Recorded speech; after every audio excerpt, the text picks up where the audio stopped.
आमचं परम भाग्य आहे की आम्ही 31व्या वर्षाचा महासोहळा आम्ही साजरा करतो आहे आणि त्याचा साक्षीदार होण्याचा आम्हाला लाभ झालेला आहे।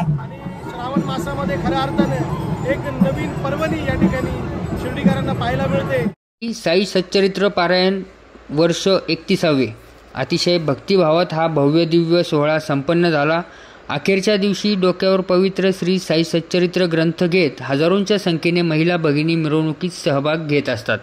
विविध प्रकारची पारंपरिक वाद्य आणि देशाच्या विविध राज्यातून आलेले वेशभूषा पथक आणि चित्ररथ या मिरवणुकीचे मुख्य आकर्षण ठरत असते। यावर्षी देखील केरळ येथील कलाकारांनी विविध देवांची वेशभूषा करत महाकाय पेहराव करत उपस्थितांचे लक्ष वेधून घेतले, तर महिला भगिनींनी देखील पारंपरिक वाद्यांच्या तालावर नृत्य करत फुगड्या खेळत श्री साईबाबांच्या पावनभूमीत ह्या भव्य ऐतिहासिक मिरवणुकीचा मनमुराद आनंद घेतला।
आम्ही 31 वर्षाचा हा सोहळा आम्ही साजरा करतो आहे आणि त्याचं साक्षीदार होण्याचा आम्हाला लाभ झालेला आहे.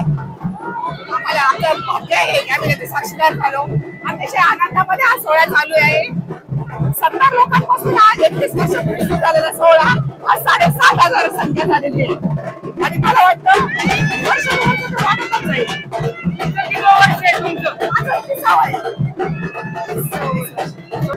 मी स्वतःला खूप भाग्यवान समजते की गेली 30 वर्षे अखंडपणे माझं हे पारायण बाबांच्या चरणी झालेलं आहे आणि बाबांची सेवा माझ्याकडून करून घेतात आणि जोपर्यंत माझ्या शरीरामध्ये प्राण आहे तोपर्यंत बाबांनी माझी सेवा करून घ्यावी अशी मी बाबांच्या चरणी सदिच्छा करते.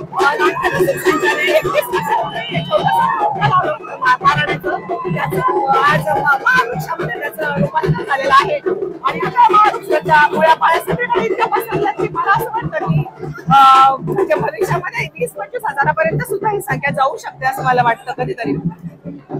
इतका जास्त आनंद आहे ना जी महिला रोजच्या कामामध्ये गुंतलेली असते वर्षभर आपल्या गावच्या देवाचा उत्सव आहे आणि प्रत्येक जण त्याच्यामध्ये सहभागी होते. जसं काही आपल्याच घरातला एक सण आहे या भावनेने प्रत्येक जण त्याच्यामध्ये सामील झालेला आहे आणि खूप आनंद घेतात सगळे आणि खरंच खूप आनंद होतोय आणि तो सोहळा इतका भव्य दिव्य होतोय की बाहेरून जे देखावे आलेले आहेत म्हणजे बाहेरच्या राज्यांमधून लोक इथे येऊन सगळ्या हा देखावा सादर करतात. ते खरंच आपल्या आज बाबांचं जे आहे ते संपूर्ण मी ते जागतिक कीर्तीवर येऊन पोहोचलेलं आहे आणि त्याचा दिवसेंदिवस ते वाढतच चाललंय प्रमाण आणि खूप आनंद होतोय. जोपर्यंत चंद्र सूर्य आहे तोपर्यंत हे पारायण चालू राहणार. ओम साईराम. आज शिर्डी येथे गेल्या 31 वर्षापासून श्री साई सच्चरित्र पारायण सोहळा या ठिकाणी आयोजित होत असतो आणि श्रावण मासामध्ये खऱ्या अर्थाने एक नवीन पर्वणी या ठिकाणी शिर्डीकरांना पाहायला मिळते. या पारायण सोहळ्याचं हे 31वं वर्ष आहे. गेल्या 30 वर्षापासून श्री साईबाबा संसद विश्वस्ती व्यवस्था नाट्यरसिक मंच तसेच ग्रामस्थांच्या सहयोगाने हा उपक्रम या ठिकाणी पार पडत असतो. या पारायण सोहळ्यामध्ये महिलांची संख्या ही मोठ्या प्रमाणात असते. पुरुष देखील या ठिकाणी मोठ्या संख्येने उपस्थित असतात. खरंच या ठिकाणी पारायण सोहळ्याच्या निमित्ताने शिर्डीकरांमध्ये एक वेगळा आनंद आहे आणि आपण या ठिकाणी बघत आहात की मिरवणूक मोठ्या पद्धतीने या ठिकाणी साजरा होत आहे. महिला ज्या आहे आपला ग्रंथ डोक्यावर या ठिकाणी नाचत आहेत आणि सगळीकडे या ठिकाणी प्रसन्न असं वातावरण आहे. मी सर्व पारायणार्थींच्या या ठिकाणी सगळ्यांना शुभेच्छा देतो आणि हा उपक्रम हा जो पारायण सोहळा आहे अजून मोठा होत जावा असं साईबाबा चरणी प्रार्थना करतो. निश्चितच हा पारायण सोहळा आणि ही मिरवणूक म्हटलं तर ती एका दिवसाची मिरवणूक असली तरी वर्षभर ही ऊर्जा या ठिकाणी सर्व पारायणार्थी घेऊन जातात आणि ही आज मिरवणूक संपल्यानंतर उद्या असं होतं की कधी परत हा पारायण सोहळा पुढच्या वर्षी येतो आणि हे 8 दिवस खऱ्या अर्थाने खूप सुखदायी असतात की सकाळपासून पारायण वाचायचं त्यानंतर 8व्या दिवशी मिरवणूक निघते. ही खूप आनंददायक गोष्ट या ठिकाणी आहे. शिर्डीकर नेहमीच त्या गोष्टी या ठिकाणी वाढत असतात.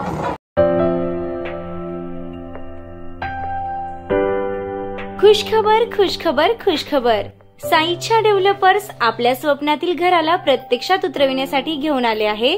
शिर्डी जवळील निसर्गरम्य वातावरणात येलो झोन मधील प्लॉट नगर मनमाड रोड पासून अवघ्या 200 फुटांच्या अंतरावर. साईबाबा मंदिर, बस स्टँड 5 मिनिटांच्या अंतरावर. स्ट्रीट लाईट, ड्रेनेज, प्रशस्त रस्ते, बांधकामासाठी सुयोग्य जागा, जलद विकसित होणारा निसर्गरम्य परिसर. ठिकाण डीमार्ट मॉल जवळ, शिर्डी साकुरी शिवरस्ता, शिर्डी. संपर्क श्री शुभम वेणुनाथ गोंदकर पाटील. मोबाईल क्रमांक 9767 0 6 66 85.